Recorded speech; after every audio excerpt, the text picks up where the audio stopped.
apa aja Bu pelayanan yang bisa dilayani di BPJS Keliling? Kami sudah berjalan beriringan dengan Disduk Capil, mobil keliling. Tadi kan untuk masalah iuran, tunggakan iuran itu kan tidak bisa dibayar secara langsung. Betul. Nah, kalau iuran rutin itu bisa nggak Bu?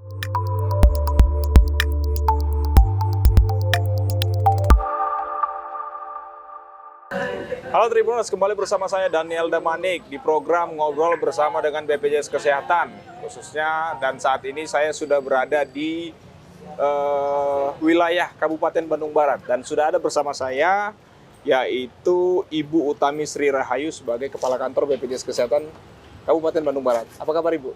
Alhamdulillah. Ya benar ya Bu ya, Ibu Utami Sri Rahayu, Kepala Kantor BPJS Kesehatan Bandung Barat. Ya. Nah Ibu, seperti di suasana sekarang ini Bu ya, kita di wilayah Kabupaten Bandung Barat dan di belakang kita ini ada, saya baru lihat nih ya, ada namanya BPJS Keliling. Betul. Nah selama ini taunya hanya puskesmas keliling, SIM keliling, dan ternyata BPJS Keliling juga ternyata ada. Nah ini, apakah ini layanan baru atau seperti apa Bu? Kalau BPJS Keliling sebenarnya sudah lama dan melekat sejak dulu, mungkin sebelum eranya BPJS Kesehatan ya. Itu udah ada. Dulu namanya Mobile Customer Service. Mobile Customer Service atau MCS. Nah, ini rebranding. Namanya rebranding untuk lebih ear catching ya bahasanya kalau sekarang ya. Kalau mata kan eye catching, kalau ini ear catching. Jadi rebrandingnya dulu namanya Mobile Customer Service, sekarang kita rebranding menjadi BPJS Keliling. Jadi sebenarnya prinsipnya adalah seperti SIM keliling dan sebagainya, jadi mendekatkan layanan kepada masyarakat seperti itu. Oke, baik. Ini apa aja Bu pelayanan yang bisa dilayani di BPJS Keliling ini? Iya, ini bisa kita layani untuk pendaftaran peserta JKN baru, tapi yang non penerima bantuan iuran. Non penerima bantuan iuran. Oke. Ya. Jadi kalau yang sekarang itu banyak masyarakat yang misalnya pekerja sektor informal dan sebagainya, atau kita kenal sebagai peserta mandiri. Ya. Nah itu bisa daftar baru di sini. Kemudian juga ada untuk penambahan anggota keluarga. Oke. Segmennya segmen macam-macam. Segmen bisa untuk segmen pekerja penerima upah, kemudian PBI-nya juga bisa, sebagainya. Kemudian juga bisa untuk kita bantu registrasi aplikasi mobile JKN. Gitu ya, karena kan sekarang sudah semuanya on hand. Kita punya aplikasi namanya aplikasi mobile JKN yang istilahnya bisa sampai kita daftar lewat situ, antrian online lewat situ, kemudian mengecek status kepesertaan dari situ, atau pengen tahu vaskes sekitar yang bekerja sama dengan BPJS Kesehatan apa saja, itu bisa lihat dari situ. Kemudian juga updating data atau status, misalnya PNS sudah naik golongan, nah, itu bisa diupdating juga di sini dia layanan BPJS Keliling. Kalau misalnya ada perubahan status, misalnya sudah menikah dan sebagainya, itu juga bisa dilakukan di pelayanan BPJS Keliling ini juga. Oke, baik. Berarti untuk bayar iuran yang menunggak? Bayar iuran sebenarnya kita tidak menerima pembayaran iuran langsung. Ya. Tapi kalau untuk proses pemprosesan mau bayar iuran menunggak, kita ada yang namanya program rehab.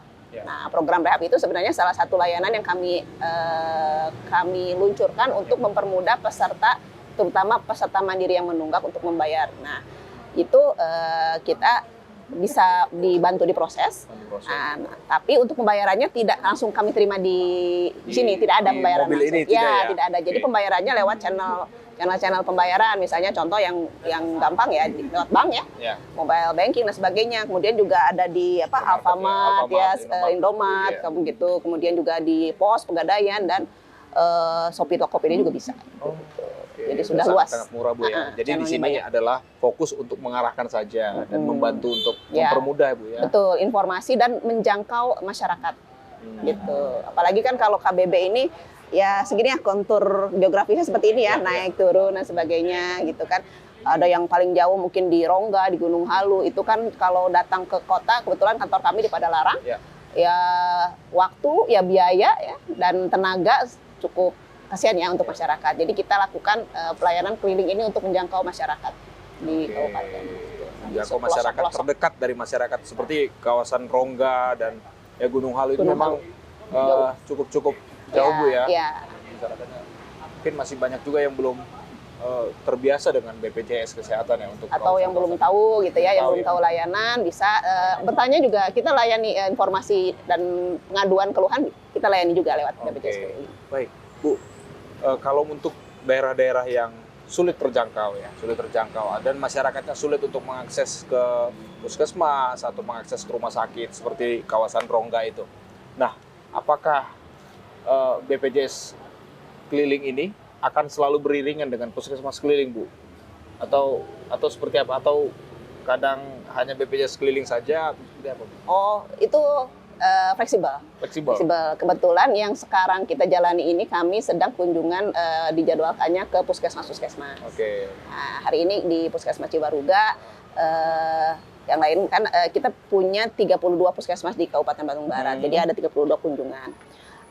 Bisa saja berbarengan dengan yang lain. Contoh nih, kami sudah berjalan beriringan dengan Disduk Capil, mobil kelilingnya Disduk Capil. Jadi kami bareng pelayanannya saat Disduk Capil ada jadwal misalnya ke desa atau misalnya ke kelurahan, kecamatan, atau misalnya ke sekolah-sekolah bisa. Oh iya. Jadi kolaborasi dengan dinas-dinas terkait. Oke.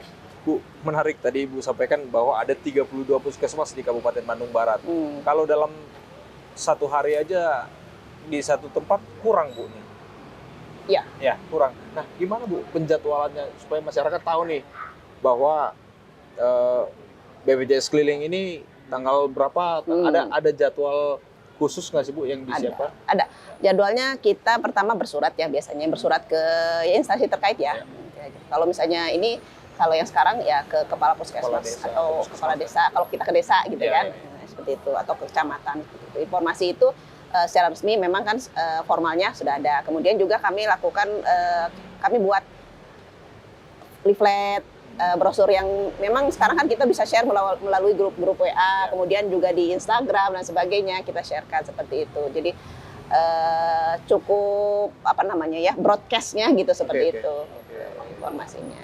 Nah, tadi kan untuk masalah tunggakan iuran itu kan tidak bisa dibayar secara langsung. Betul. Nah, kalau iuran rutin itu bisa nggak? Nggak bisa sama, nggak bisa juga. Jadi kita tidak menerima langsung pembayaran iuran. Karena apa? Ya salah satunya mitigasi risiko ya. Kalau kita terima misalnya kan keamanan dananya seperti apa gitu ya. Jadi langsunglah lewat kanal-kanal pembayaran yang sudah tersedia di banyak tersebar, udah ribuan seperti itu. Nah, untuk informasi BPJS Keliling ini, Bu, di mana hari ini, jam berapa saja, itu apakah ada website khusus atau media sosial khusus yang akan memperbaharui setiap harinya? Ya, kebetulan kalau kami yang saya sering dorong itu adalah di Instagram ya, info JKN Cimahi. Itu kami posting di story dan sebagainya untuk jadwal BPJS Keliling seperti itu. Sisanya memang grup-grup sih. Kami lakukan misalnya grup kepala dinas, grup camat gitu, dan grup kader, minta disebarluaskan ke masyarakat seperti itu. Jam berapa, Bu, operasionalnya?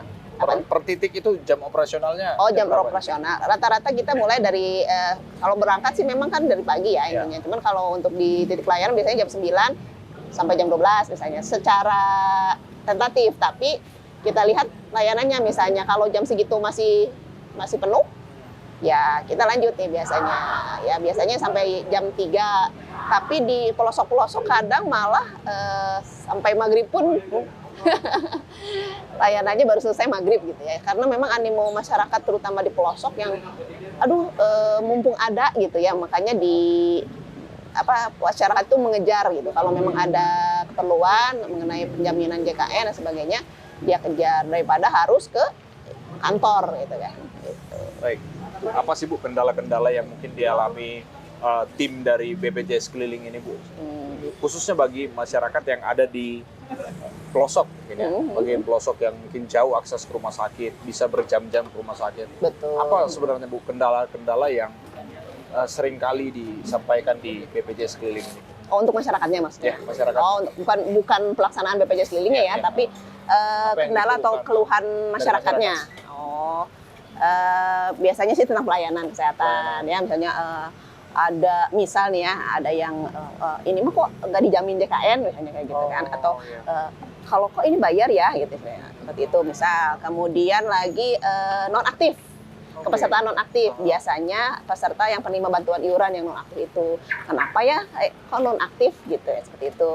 Nah nanti kita cek misalnya contoh kalau penerima bantuan iuran itu yang dari pemerintah pusat atau yang namanya PBI Jaminan Kesehatan PBJK itu biasanya nonaktifnya karena ada SK Kemensos, jadi dinonaktifkan seperti itu.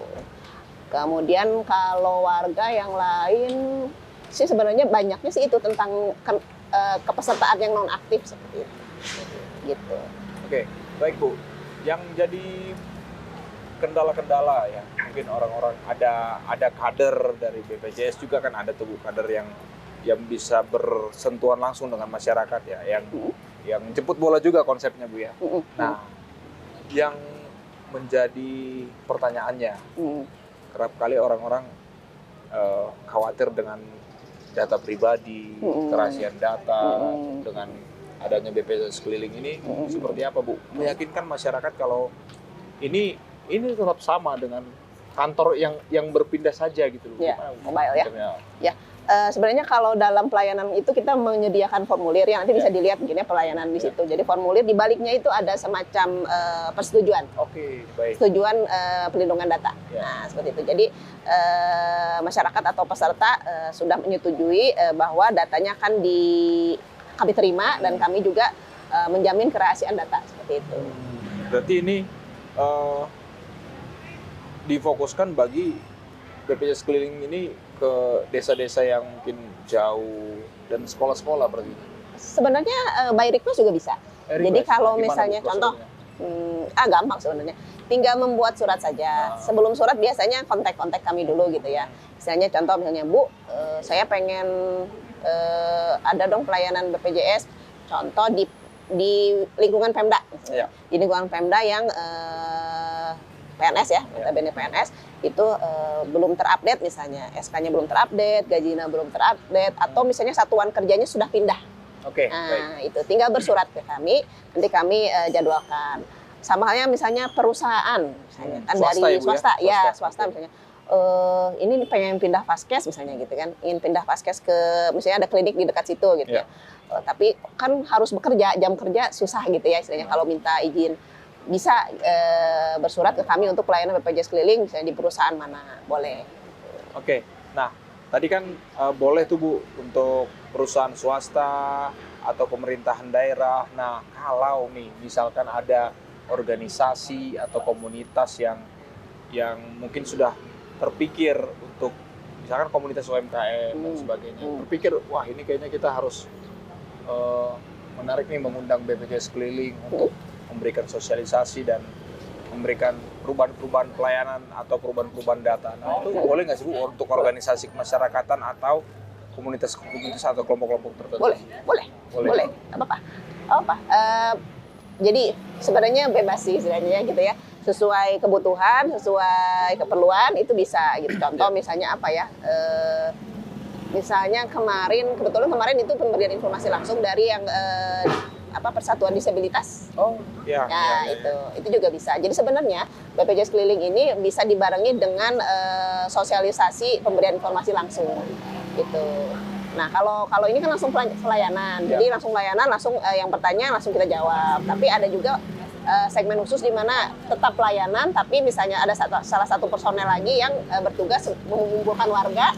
Nanti kita memberikan semacam informasi atau penyuluhan sosialisasi. Baik. Itu bisa. Baik. Nah, ini kan Bu di desa Ciwaruga ini Bu ya. Kantor desa dan puskesmas itu berdampingan ya. Nah, apa nih Bu?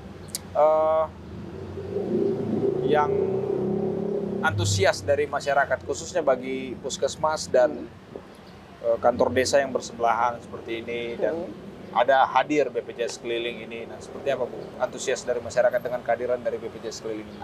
Boleh, mungkin nanti bisa dilihat aja ininya ya, cukup banyak juga tadi yang datang malah yang mungkin nyasar-nyasar ke kantor desa juga gitu ya. Jadi kesempatan apabila ada pelayanan BPJS keliling, warga itu berbondong-bondong untuk bertanya misalnya, Abi tos jadi peserta gitu ya sebenarnya gitu kan.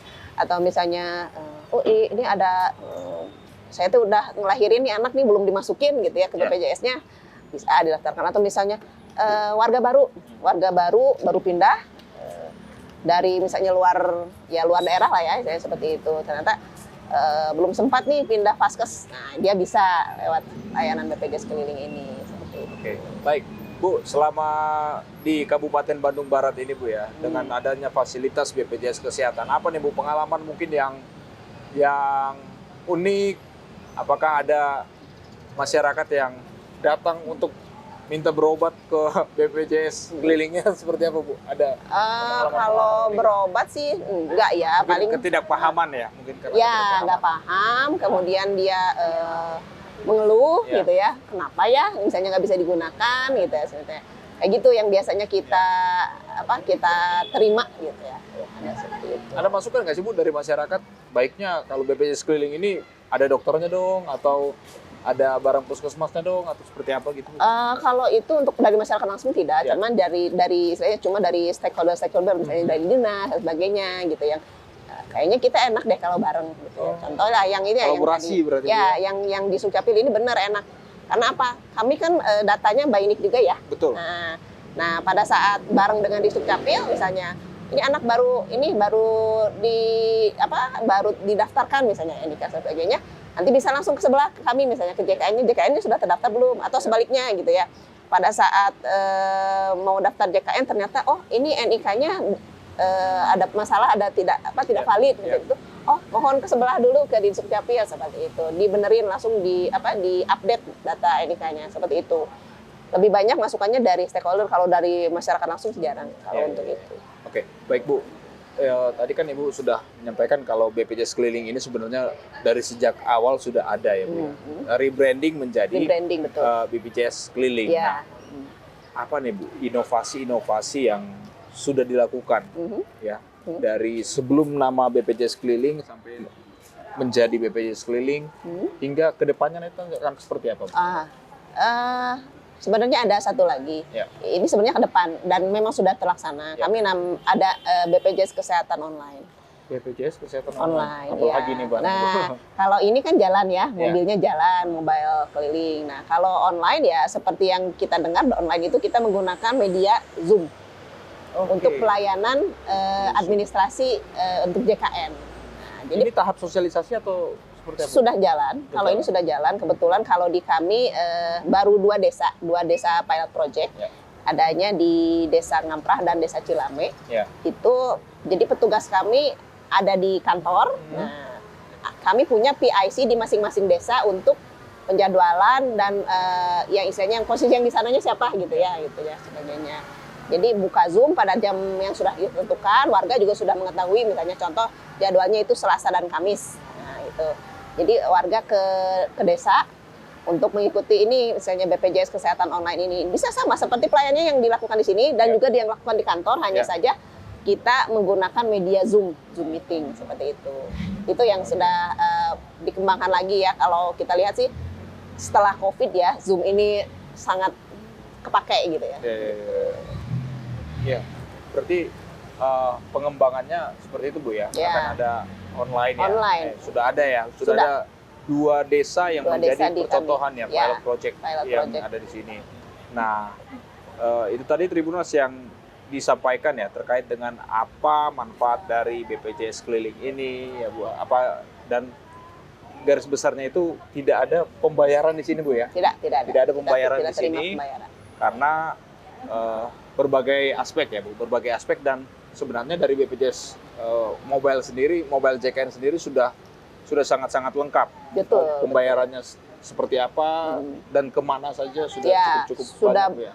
Kanalnya sudah banyak, tinggal milih yang mana saja gitu kan. Sudah bisa di mobile m-banking, bisa di serba terdekat gitu ya, di Pegadaian, di PT Pos, itu sudah bisa dibayarkan di situ. Nah, dan konfirmasi lagi Bu, Ya. ini tadi hanya untuk melayani yang mandiri. Oh enggak, kalau pendaftaran hanya peserta mandiri pendaftaran. Tapi kalau nambah anggota keluarga itu bisa di mana? Perubahan data bisa. Tapi yang tidak bisa dilayani adalah pendaftaran peserta penerima bantuan iuran. Oke. Karena itu ada alurnya tersendiri. Ya. Gitu. Jadi memang harus melalui ada rekomendasi dari desa dulu. Ini untuk PBIJK ya, yang dari nasional pembiayaan APBN. Ya. Itu dari desa dulu diajukan, kemudian nanti melewati dinas sosial Kemensos, ditetapkan SK, baru nanti ke BPJS Kesehatan. Jadi beda alurnya kalau untuk peserta penerima bantuan iuran. Oke, jadi untuk pendaftaran yang mandiri bisa menggunakan fasilitas Ini. BPJS Keliling, ya. Mandiri itu termasuk yang dari perusahaan Bu ya? Kalau yang perusahaan itu lewat HRD-nya. HRD-nya. Ya, dan kami punya aplikasi Edabu namanya. Itu. Jadi lewat aplikasi masukkan data ke situ, baik itu penambahan, pengurangan atau ada perubahan gaji dan sebagainya, nanti dari aplikasi Edabu itu kami akan proses. Oke. Kalau untuk perusahaan ya. Untuk naik kelas juga yang mandiri bisa Bu ya? Naik kelas bisa. Bisa ya? Bisa. Oke. Perubahan data masuk. Nah itu. Tapi mungkin ada yang masyarakat yang khawatir nih Bu, yang PBIJK ini ya. Ya. Oh nanti saya datang ke BPJS keliling ini nggak dilayani tanpa diarahkan, itu seperti apa Bu? Akan tetap diarahkan? Ya, Atau langsung kalau udah disuruh datang, pulang atau enggak seperti dong. apa? Kalau udah Gimana, datang Bu? kita tak tolak ya. Ini seperti ini, kita berikan informasi. Ya. Bapak, Ibu, kalau untuk pendaftaran PBI itu lewat desa itu ada namanya operator SIKENJI. Ya. Operator SIKENJI itu yang mendata untuk peserta penerima bantuan iuran. Nah, nanti ke desa, dari desa pengajuannya itu masuknya ke dinas sosial. Ya. Dinas sosial ACC maju ke Kementerian Sosial gitu ya, seperti itu. Jadi kami berikan informasi alurnya seperti itu. Gitu. Informasi lengkap akan didapat masyarakat Iya. ya dari BPJS keliling ini Bu Betul, ya. betul. Mau itukah dia informasi bagi peserta mandiri atau PBIJK Ya. juga akan mendapatkan informasi lengkap. Iya, Sama udah Bu ya. datang. Iya, sama. Jadi walaupun nanti akhirnya tidak dapat menjadi peserta PBI langsung di sini, Ya. memang karena tidak bisa alurnya tidak di Iya, kita gitu ya. Nah, tapi kan informasi tetap disampaikan gitu, untuk warga. Nah, semoga inovasi kedepannya masyarakat semakin mudah Bu ya. Amin. Khususnya bagi PBIJK Ya. juga ada, karena ini semuanya bagaimana pusat Bu ya. Betul. Bagaimana pusat akan, apa yang menjadi program pusat akan tersampaikan ke kota kabupaten yang ada di Indonesia gitu. Iya, iya. Nah, baik Bu, apa nih Bu pesan kepada masyarakat yang mungkin masih bingung atau masih punya kendala-kendala terkait dengan pelayan BPJS Kesehatan? Silakan Ibu. Oke, siap. Khususnya di Bandung Barat ya Bu? Oke, siap. Ya, Bapak Ibu sekalian, mungkin sedikit informasi bagi warga atau masyarakat yang memang masih merasa kebingungan untuk pelayanan JKN ya, itu sebenarnya banyak kanal-kanal yang bisa menampung atau tempat bertanya untuk Bapak Ibu sekalian. Jadi salah satunya adalah mobil pelayanan BPJS keliling ini, kemudian juga tentunya kantor cabang atau kantor-kantor kami terdekat bisa dicari. Juga kami ada layanan call center 165, ada juga layanan lewat WA Pandawa, bisa dikontak seperti itu. Jadi, dan satu lagi aplikasi mobile JKN. Nah itu ya yang Bapak Ibu bisa download dan pergunakan untuk kemudahan layanan JKN. Mungkin itu. Oke, baik, itu tadi Tribuners untuk perbincangan saya dengan Kepala BPJS Kesehatan Kabupaten Bandung Barat, Ibu Utami Sri Rahayu. Terima kasih Bu untuk informasinya, sehat selalu. Siap, terima kasih. Baik, demikian saya Daniel Damanik, sampai jumpa pada program selanjutnya. Terima kasih.